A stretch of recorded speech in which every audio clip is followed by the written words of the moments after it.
Healthy at Home with Bobbi Janzen. Hi everybody, and thanks for tuning in. We're going to talk a little bit about the push and pull. Pushing and pulling motions, they're something we actually use in every day, whether it's getting around, whether it's moving things, picking up things. The muscles we use to push and pull are very essential. So we're going to focus on some of the exercises that are going to strengthen and develop those muscles. So what you have coming up is we're going to go through a warm-up, get that blood flowing, get that breath moving. Then we're going to head into an exercise portion, which will focus in on those push and pull motions and the muscles that surround all those movements. Then we'll cool down the body and stretch it out, but please stay tuned as we're going to have an interview portion where we go over some health and wellness tips. So that's a little bit about what to expect. And when you hear push and pull, I don't know about you, but push-ups come to mind. And that's one of the things we're going to do is focus on some push-ups. But for every exercise we do, we are also going to provide a seated option. Just so you know, whether you want to try it seated, if you want to try it down on the floor with me, or however you are most comfortable. So please find a nice open space, clear it of pets, people, and objects. Grab your water bottle. We're going to get warmed up. You can do this seated, standing, on the floor, whatever is most comfortable for you. We're going to start off with the neck. So before we get into the neck, whether you're standing, you're sitting down, you want to make sure you're nice and tall. Your spine's nice and in line. So think of having good posture, okay? And put my head in line, I take my two fingers, my pointer finger and my middle finger, doesn't matter which hand, and just put it on my chin and just draw my chin back just slightly, just a little push, like half an inch, just to line it up. Okay, so what we're going to do is, I'm going to call them neck circles, but you're not going to do a full circle. So let's start by dropping your chin to your chest. Now you're going to circle through to the right side, so think of bringing your right ear towards your right shoulder. Now you're going to roll through down the front, left ear to left shoulder. I really, really like this one. Back through to the other side. You do not have to pause in the middle unless you want to. And we're going to keep rolling through here. I'm going back to the other side. Breathing nice and deep. Back through. And let's do one more to each side because this feels good. And your very last one. Now to end it, we're going to come back to the center. So roll through just halfway to the center, chin to chest, and bring your head up. Now I have a whole bunch of hair in my face, so I'm going to brush that out of the way so I'm not eating it. All right. So from there, we're going to get some rotation. We've got some rotation in the neck. We're going to get some rotation in the torso, so the trunk portion of your body. So think of your shoulders to your hips. So that is your torso portion. So what you want to do is keep your core engaged. So think of it being nice and tight. If I come and poke you in the belly, you want to firm it up a little bit because we don't want to just rotate solely into the spine. So you can let your arms hang down at your sides. You can have your hands clasped at your chest. Go with what's comfortable here because what we're going to do is keep our hips straight and we're going to rotate our body. Keep your head in line so it's going to come with you. So I'm going to rotate to the right side, almost as if I'm in a shoulder check to the right. And then I'm going to come back to center, and trust me, you don't want me shoulder checking. You do not want me driving. We are going to rotate to the left and back to center. Now, if your arms are like robots like mine, so you can give them a bit of a shake, and we're just going to loosen that movement up a bit. So I'm going to let my arms kind of swing just slightly. They're just going to move naturally. Back to center, rotate to the left. And back to center, keeping that core tight on each part of the rotation. To the right and center, and let's do one more to the left. Left and center. So I'm going to shake it out. Now, this is going to tell you how old I am. I remember the show I Dream of Jeannie. So the next stretch is kind of like a genie stretch, or I call it the cat-cow kind of stretch. It's a modified stretch from yoga. So we're going to raise our arms straight up in front so the palms are facing each other. Now we're going to take your right arm to the inside of the left arm on your upper arm, left to the inside of the right arm. Okay, so you're crossing your arms. I think of a toddler kind of throwing a fit here. You're nice and tall. Inhale, and you're going to arch your back. So think of making a C shape with your upper back. Your head and neck follow, and back up to center. We're going to do this 3 more times. Arching and up. So that leaves you with 2 more. And this is something you can hold if it feels really good. Arch and up. And you can go ahead and give me 1 more for good measure. Arch. And back up. So let it go. And join me after the break to head into those exercises. Get ready to exercise healthy at home with Bobbi Janzen. We'll be right back.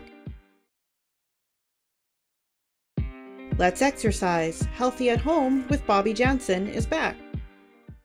So in that theme of push and pull, we're going to start working those muscles. I'm going to start in a seated position. You can do this standing. This is a variation on a bicep curl. So let your arms hang down at your sides. Now we're going to raise them straight out to the side, straight out of your shoulders. So my palms are facing down. Okay. Now we're going to rotate your arms. So meaning your palms are simply going to face the sky. Now I think of this one as when we think of bodybuilders, or when I tell my little grandson to make a muscle, he kind of flexes here. So what we're going to do is I'm going to make a gentle fist where you can use your dumbbells, and I'm going to bend at the elbows, bringing those fists into a 90-degree angle or a little closer to my head, squeezing those biceps, the upper arm, and bring them straight out to the sides again. So you can pretend you're a super strong man here, or strong. Ooh, goodness, bringing it up again. 2. Superhero, and back out. And in for 3. Squeeze those muscles. Out. Bring it back in. Out. And we have 4 more left in this set. So bringing it in for 4. Straight out. In for 3. And out. What's your core doing? Try and keep it engaged. In and out. And we've got 1 more here. And in and back out. So I'm going to let my arms go. If you got dumbbells, do not drop them. And I'm just going to shake out the arms. We're going to do 2 more sets of this. So we're going to set up again. Activating that core as if I'm going to come in and poke you in the belly button. So it's just thinking of it being nice. Your posture is nice and tall. Your belly is nice and firm. Your body is like a stack of Legos or a stack of blocks, nice and tall. So we're going to raise those arms straight out to the sides, flip it so the palms up. Now, if you use enough tension in the muscles, you technically do not need to use weights. This might be enough all on its own. I'm going to make those fists, or I can use my dumbbells, bending those elbows, bringing my hands towards my head into goalpost arms or 90-degree angles, and back out. And in. And breathe, and out.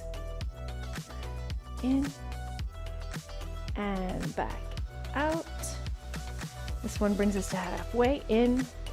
And back out. Bringing it in, squeeze those muscles, and back out. Are you feeling this in your back too? Upper back? You just might. Bring it in, and back out. And we got 2 more here. In, and back out, and in, and back out, and you can let that go. Where I find this the most helpful is I'm not the type of person that likes to make more than 1 trip from the car to the house with my grocery bag, so this helps me with that motion of carrying and pulling, picking things up, so keeping those muscles nice and strong. Let's move into set number 3. So set it up again, always making sure we're nice and tall, shoulders down the back, arms at your sides. Take them out to the sides, fingertips pointing out to each side, so you're like a T. Flip those hands, palm up, make fists, or you have your weights. Bend at those elbows, bring it in, make a muscle, take them straight out, keeping it strong on the in and the out. Bringing it back in, and out, and in, and out. 1 more here, brings us to halfway, and out, and you have 4 left, and 4, in and out, into 3, and out, bend those elbows, 2, and out, and 1 more, in and out. So there's your grocery carrying arms. Give them a shake. Set your dumbbells down gently. Now, if you are using dumbbells, it is very important to don't just drop your head down and set them down. Hinge from the waist, bend at the knees, or place them on a surface that's elevated in front of you. Keep them out of the way so we don't trip. You may want to use them for the next one, which is a row. Now, the nice thing about a row, so now we're going to pull, is this can be done one-sided. So if you find that you really have a tough time with balance, you can anchor one hand on the side of your chair. You can have a hand on the wall. This can also just strengthen one side at a time. It has some nice variations there. So I'm actually going to use my dumbbells for this, but I will cue you through using none because you technically don't need it. So I'm going to hinge at the hips, let my arms hang down. My palms are facing back. I'm going to make fists. This is where I'm actually just going to grab my dumbbells. Okay, so those arms are hanging at the sides. Shoulders down the back. It is still very important to keep your core tight and think of your neck being an extension of your spine. So it's in one long line, so I don't have my head tilted up to the sky. It's in line with my spine. Now I'm going to bend the elbows, bringing my elbows back behind me, so squeezing into the back. Imagine that I've got my finger in between your shoulder blades and you need to squeeze my finger with your shoulder blades and bring it back down, relaxing those arms straight, but still holding onto those weights. We're maintaining those fists. So back in. So your elbows make almost a goalpost going the other direction this time, and down, so you're rowing into the back. Think of pulling into the back, inhale back, and down. This next one takes us to halfway, bringing it back, and down. We have 4 left, and squeezing into that back, drawing those elbows back, making that 90-degree angle, and down. Squeeze that back and down. 2 more, pulling it back and down, and 1 more, back and down. Now I'm just simply going to set my weights down. I'm going to hinge at the waist, hinging at the hips. Now you can also use a band. If you're used to using TheraBands for this, it would simply go under the feet and you can adjust the tension. So let's move into our second set here. Hinging at the waist. This does not mean you get to let your core go all over the map. It still has to stay engaged. So imagine supporting your spine with your core. Chin's in line with your body, or your neck's in line with your body. So it's just a little slight chin tuck. Hang your arms down at your sides, palms facing back. I'm going to make a fist.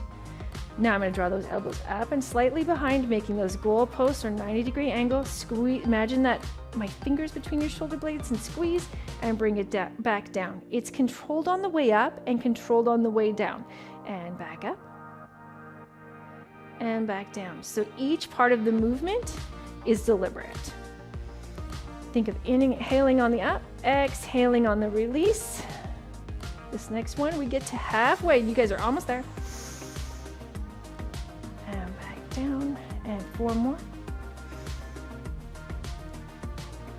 And back down. Bring it up. And back down. Up. And let's release. I want to go over something that can happen in the hands. So if you are making fists and you're squeezing super tight, you can often get really tight in the forearms and your fingers can go kind of numb. So if that's the case and your hands are feeling really tight, so you're just gonna shake them out. Okay, so we got one final set of these rows. This is also to support a carrying motion, a rolling motion, anything that propels you, or a lifting motion. I know my grandson comes out of nowhere sometimes and I have to catch him kind of literally on the fly. So having that upper back nice and strong is very, very helpful. So I'm hinging at the waist, at the hips. Hands are down beside me, shoulders are down the back, palms are facing behind. Either use your dumbbells or make your fists.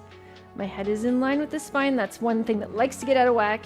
Now I'm going to pull into the back, bringing those elbows up and slightly behind, goalpost arms, and down, and up, and down, and down, and up. You're at your halfway point, and down, and up, and down. You got 3 left. You've got this. And up, lowering back down with control. 2 more, and up, and down. And you know what? Let's add 1 more set, and we'll see you after the break. Keep moving. Healthy at Home with Bobbi Janzen will be right back. Back to the exercises on Healthy at Home with Bobbi Janzen. So we are going to move into, that's a bit of a pull motion. We're going to move into a push motion, and what better way to do that than with a push-up? Now, once I start talking about these push-ups, know that these can be done standing at a wall. They can be done off a table if you're seated, with your hands on a table, hinging at the waist, and doing the push-up off the table or a surface. But I'm going to head down to the floor.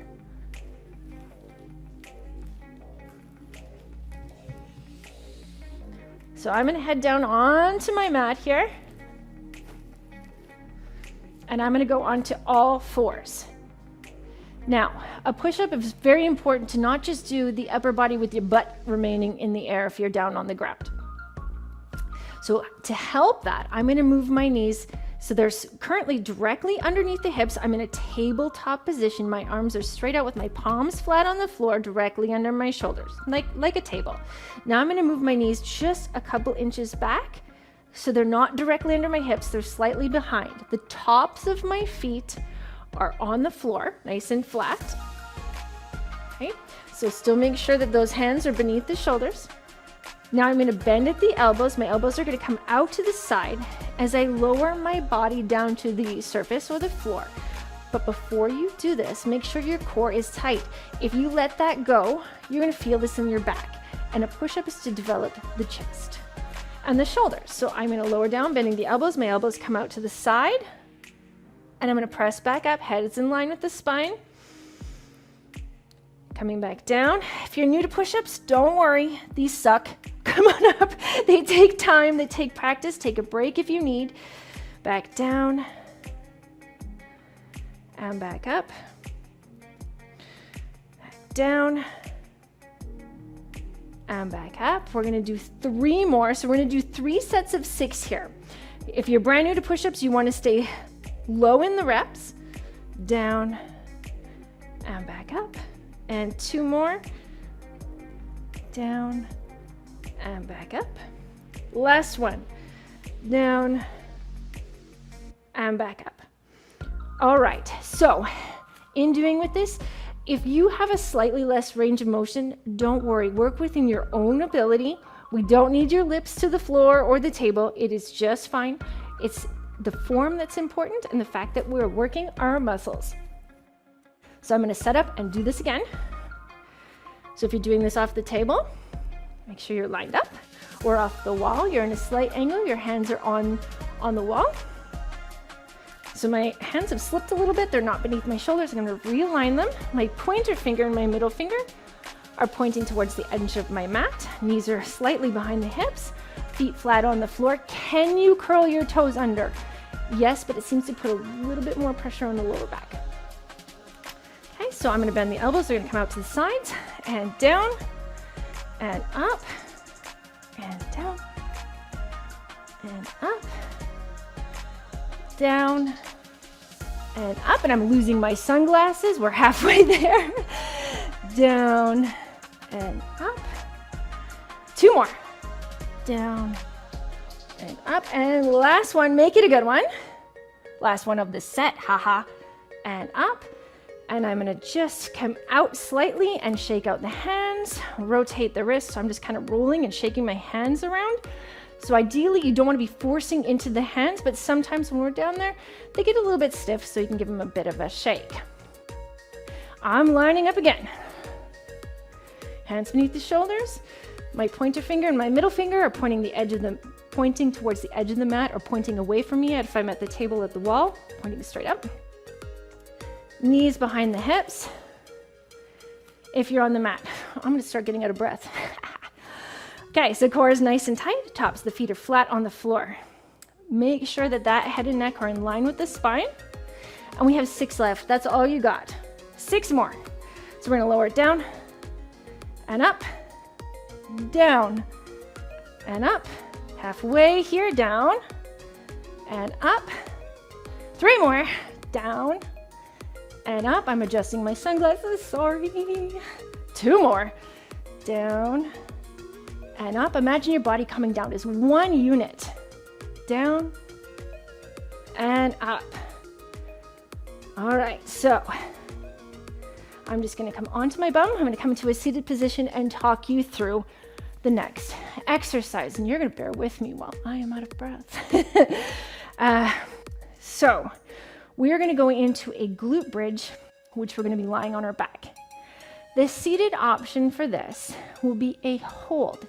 So if you wanna join me in this exercise seated, you can hang on to a weight, a dumbbell, a medicine ball, a resistance band if you're familiar, and you're gonna take your arms down at your sides and bring them out in front of you, straight out of the shoulders, and you're gonna hold, activating the core. So think of a nice tight core. That's what you're going to do while we do the bridge.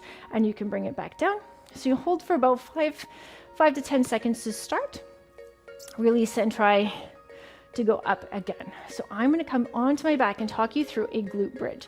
If you also find laying on your back highly uncomfortable, there's your modification. So the glute bridge, we're going to press up. So this is a pushing exercise up.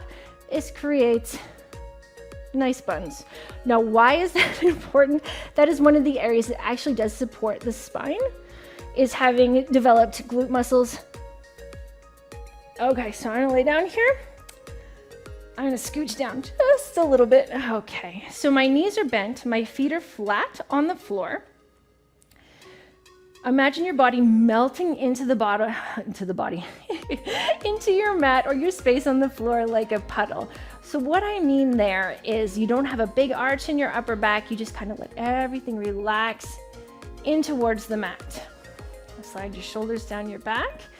Now I'm going to place my hands on the floor, palms flat, straight beside me, so my fingertips are pointing towards where my feet are. I'm going to pick up my hips, making the shape of a ramp, basically. But before I do this, I'm going to nod my chin just slightly towards my chest to create length in the neck. Okay, so I can also use my hands to press gently into the floor. I'm going to pick up my hips, so think of lifting up your butt and coming into a ramp-like shape. My legs are hip distance apart, roughly. Hold here, squeeze your butt, and come down.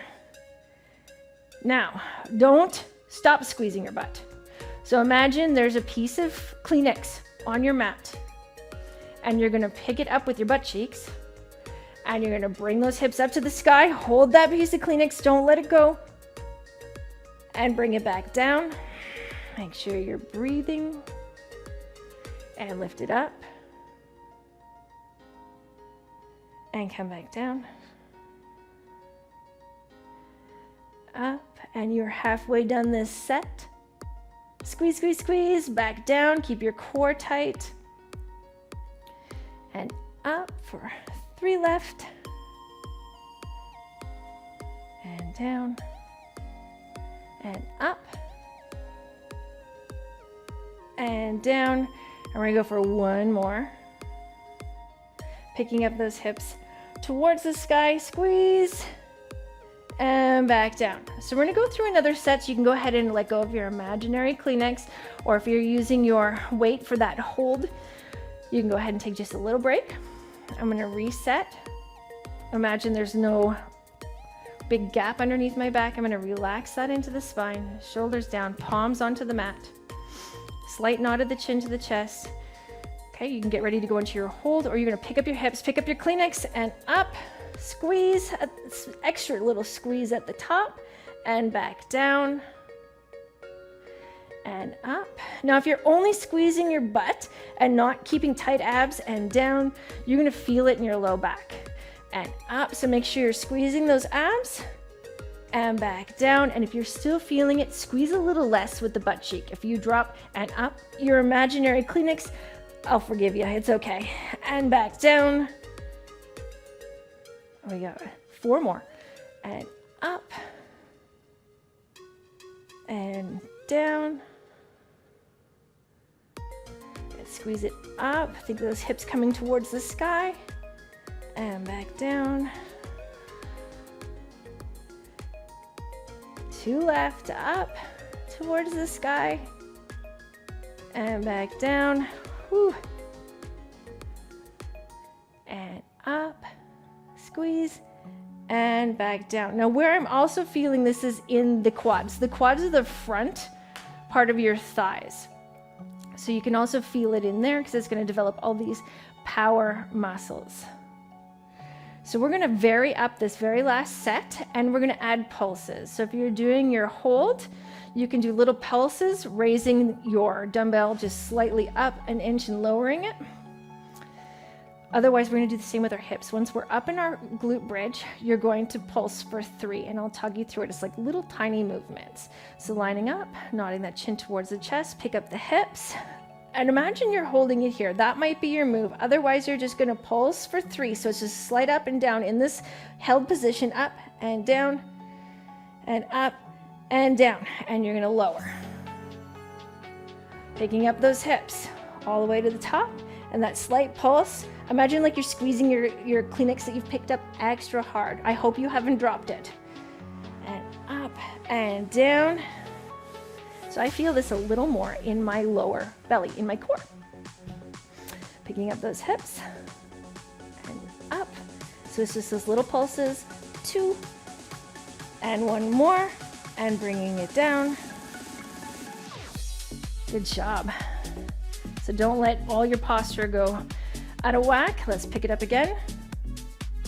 Squeeze, little pulses, 2 little pulses, 1 more, and lower down. And you've got 2 more here. Okay, so reset, picking up that Kleenex, bringing your hips towards the sky. 3 pulses, 2 pulses, 1 pulse, and down. And your very last rep of the exercise. Picking it up and squeeze that butt.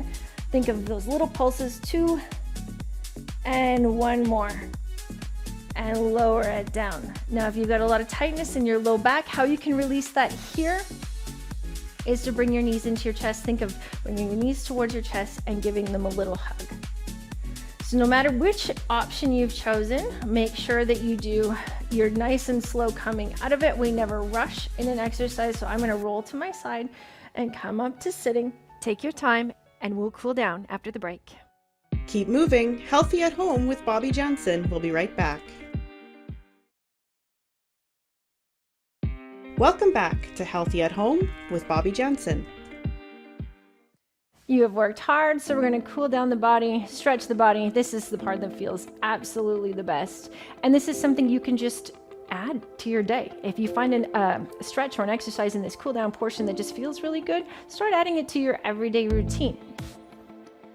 So I'm sitting nice and tall. I'm going to take my left hand and my pointer finger and my middle finger. I'm kind of having them in like a peace sign, and I'm going to take them to the right side of my chin. So on the bottom part of my jaw, the right side of my chin. Okay, and this is my left hand, right side of the chin. Now I'm going to gently draw my chin. So it's like I'm looking towards my left shoulder. This is just a little bit of added resistance. Just till you feel a stretch. You breathe nice and deep here. Never pushing to the point of pain. Now I'm going to come back to center. Release those 2 fingers. I'm going to do the same thing on the other side. So I'm going to take my right hand, my pointer finger and my middle finger, kind of making a peace sign, take it to the left side of my jaw, just on the other side of my chin. Now I'm going to gently look towards the right shoulder. Just using that slight bit of resistance, relaxing the shoulders and breathing. This one should be enjoyable, so no force, no strain. One more big breath. And then we're going to come back to center and release those fingers, release your hands, and I want you to have them hanging right down at your sides. Sitting nice and tall, shoulders relaxed down the back. Think of your core being engaged, so supportive of you going into the next movement. So my palms are facing back, and I'm going to press backwards. So I'm going to bring my arms behind me, straight behind. Arms are straight, fingertips pointing down, palms pressing back, just till I feel a stretch in the shoulders, the chest, and actually I'm getting this up the back of the arms into the triceps. I'm getting this a little bit everywhere. Hold and breathe. Let's let that go. And let's do it again, just getting into that nice stretch in the shoulders and the chest, so pressing those arms back. Good stretch. That feels pretty good. And one more deep breath. And we'll let it go. Now we're going to imagine we're painting the wall, because I feel like painting the wall. This feels really good on the shoulders and the upper body. So let your arms hang. Now, when you inhale, I want you to think of dragging your fingertips. You're going to raise your arms above your head, but think of dragging your fingertips, the back of your hands, up a wall in front of you. So you're dragging your hands up a wall. Imagine painting that wall. Fingertips now point up towards the sky, and your palms are facing forward. Drag your hands down that wall. So they're going to come down in front of you and back down to your sides. Kind of like an arm swing, but really slow. Bring your arms up on the inhale. Imagine painting that wall. Whatever color you choose. Arms up, fingertips towards the sky. Your chin can follow the movement, hand back down. We're going to do one more because it feels really good. I'm going to go with some imaginary blue paint here. Inhale it up. Painting that wall, getting that good stretch. Exhale, slide those hands down the wall. So imagine your palms sliding paint down a wall in front of you, and let those arms go. All right, everyone, so grab a drink if you need it. Stay moving, stay motivated, and stay with us for some health and wellness tips. Healthy at Home with Bobbi Janzen will be right back. We're back with health and wellness tips on Healthy at Home with Bobbi Janzen. I'm here with Brooke Bullock, a registered dietitian, to talk all things food, which is one of my favorite topics, but has not always been. So one of the burning questions I've had for you, Brooke, is I know one of your approaches is that we deserve food. Can you talk a little bit about this? Because this is fascinating. Yes. People's relationship with food and with their body can be really complicated, and it can be affected by past trauma, by disabilities, by mental health, by experiencing discrimination. And so we know that all bodies hold value in the world, and all bodies deserve to eat. This can be also made complicated if people are on medications or experience or struggle to connect with their hunger cues. So certain medications that suppress the appetite, or neurodiversity, and again, or maybe disabilities that affect the appetite, or even if people are, recovering from chronic dieting and just don't trust their appetite, they've learned to suppress it and have lost it. So, of course, food and body relationship can be really complicated, and complicated by so many factors, but everybody deserves to eat. Everybody deserves food. So when I see on social media or hear when I'm scrolling through Facebook that you need to cut this or don't eat this, what are your thoughts on that? It really creates this scarcity mindset. I first want to say that health and well-being in a human is really complicated, again, while lifestyle activity, fitness, as well as nutrition is part of the pie. It's actually a small piece of the pie when you consider other things like economic stability, whether or not a person experiences racism or discrimination, access to and quality of healthcare, housing, workplace, social interactions. There's so many things that affect a person's health. And not only that is everyone's need for food and nutrition is unique, and it relates to their chronic condition, it relates to their culture. And so when the message is cut out certain foods, we might actually be causing harm and making people think that oh, well, that is a food that I access because it's an readily available energy source for me. Or, well, that's a cultural food and I'm being told to cut it out. You know, it can create a lot of confusion for people. That's just a whole different approach. And I think my next question, because there's so much I want to ask you. I'm one of those people that when you open your eyes, I need food. This is just the way my body functions. I have to have food. But there's other people in my family. I look at my little grandson. He is content. He does not want to eat. He says no. Is there a rule to breakfast? Is it really the most important thing or not so much? I love this topic, and we often talk about breaking the fast. So you're right, not everybody is ready to eat first thing in the morning. And when it comes to the precise health benefits of eating breakfast, the data is not actually that conclusive. However, there is good studies showing nutritional benefits to having breakfast. So including getting more nutrients of concern like fiber, calcium, and iron, as well as evidence shows that kids who eat breakfast tend to do better or tend to learn better. So when it comes to breakfast though, from practice, what I find is if people can break the fast even within 2 to 3 hours of waking, or sometime, you know, a few hours before that midday meal, they're going to benefit greatly. Without breakfast, we tend to see more backloading of calories and more food cravings that creep up later in the day. So actually front loading that energy and those nutrients earlier in the day and getting lots of nutrition throughout the day tends to improve people's health overall. Is there an ideal source? When I think of breakfast, lots of people are, I'm one of them, I'm running on the way to work. Sometimes I pack something with me. Is there an ideal source? Is there something I should be looking for to make like that complete package? Or is just my bowl of cereal good to grab and go?